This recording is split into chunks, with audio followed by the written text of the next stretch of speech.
So what attracted you to this project? Well, I've been approached about doing similar genre pictures before, but I don't particularly like horror. But with this film, with Lights Out, it was so well written, a character piece about this family. It could be a standalone drama without the horror. And the part of the mother was wonderful, so I decided to do it. So tell us a little bit about your character and a little bit about her and where we find her at the beginning of this story. I play Sophie, who is Teresa and Gabe's mother, and I am depressive on the borderline of schizophrenia, I would say.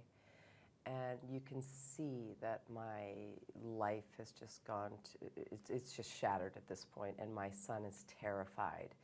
I have an invisible friend, let's call her, it, that, we don't know exactly what, Diana.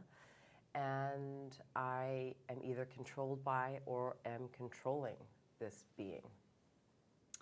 So the theme of this particular story, why is it so universal, and why do you think so many people are going to relate to the fear in this film? I think we're all afraid of the unknown. It's hard not to be. And I think most people are afraid of the dark.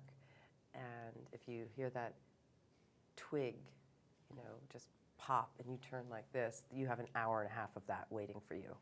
The twig snapping and not knowing which direction it's coming from and who's snapping it. So true. This is David Sandberg's feature film directorial debut. Can you talk about working with him and what kind of a director he is? David was so wonderful. You can tell his passion for film. I mean, when you hear his story, you understand his passion. He and his wife sitting in their apartment in Sweden filming a little film that has now more than 100 million hits, this 3-minute video that they did.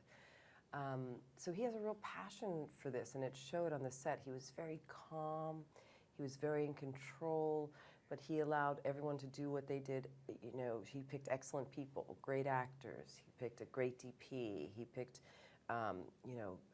just everybody around him, production design, and he made a really great first film. I think we're going to be hearing his name a lot. And speaking of the other actors, it was very great casting. Can you talk a little bit about working with the characters that play your son and daughter, Rebecca and Gabriel? Gabriel is not a child actor. Gabriel is an actor. There's nothing sort of childlike about Gabe. He's just really mature, really into the work, and really determined to do it right. He's really fun to play with. And Teresa, I'd never met her before, but she's so beautiful and can just very instantly turn it on and become that person, even with the accent, with everything. She just became that daughter, and it's so different from who she is in real life. Mm-hmm. And what is the family dynamic when we first open the film especially with Teresa? The family dynamic is that Teresa and her mother, me, no longer really associate or speak because I've been this crazy since she was a kid. And it's hard to live with that. The truth is, mental illness is really hard on a family. It's a family disease. And so now her little brother's getting the wrath of that, of my insanity. So she comes to help her brother, but she doesn't want to necessarily have to deal with me. And Diana brings her into all of this and won't let my children go. And we've got James Wan attached to this, which is great. He's definitely a plus in all of this. Was he on set? Did he have a lot to add to the filming, or was he just sort of in the background? Were you able to meet with him at all?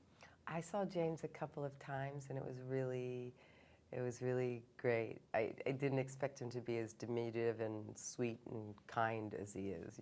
You would think like James Wan, the big old horror slasher, but really cool guy. Yeah. And Leslie, what can audiences expect out of this film?